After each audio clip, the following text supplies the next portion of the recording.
मुल्क के दीगर शहरों की तरह हैदराबाद में भी महंगाई की मजमूई शरह बुलंद तरीन सतह पर पहुंच गई। बारिशों और सैलाबी सूरत हाल के बाद कौमी शाहराहों की बंदिश और फसलें तबाह होने से शहर में ग़िज़ाई किल्लत पैदा होने लगी। शहर में आटे की 10 किलो की बोरी 200 का इजाफा करके 1000 रुपये का कर दिया गया और फी किलो आटा 100 रुपये का फरोख्त होने लगा। बढ़ती हुई महंगाई से शहरी काफ़ी परेशान हैं और इनकी कुव्वत खरीद से आटे की खरीदारी बाहर होती जा रही है। चक्की मालकन का कहना है कि बरसातों की वजह से हमें गंदम नहीं मिल पा रही, ओपन मार्केट से गंदम खरीद रहे हैं जो कि महंगे दामों मिल रही है। हुकूमत सिंध की जानिब से जो है ये माल हमारे को आगे से नहीं मिला जा रहा।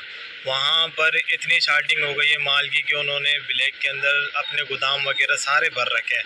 चक्की मालकान को कोई गंदम नहीं फरोख्त की जा रही है। इन्होंने ये जो फसलें वगैरह कुछ तबाह हो गई हैं, कुछ सही हैं, तो इन्होंने इसका फ़ायदा उठा के गोदामों में स्टॉक कर दिया माल। चक्की मालकान को कोई गंदम नहीं दी जा रही है। आवाम बहुत परेशान हो रही है।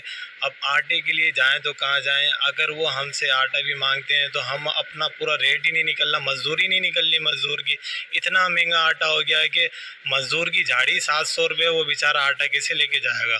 अब इतनी परेशानी और ये लेडीज़ आती हैं, जेंट्स आते हैं, जो भी आते हैं कहते हैं आटा दो, फिर वो हमसे लड़ते हैं।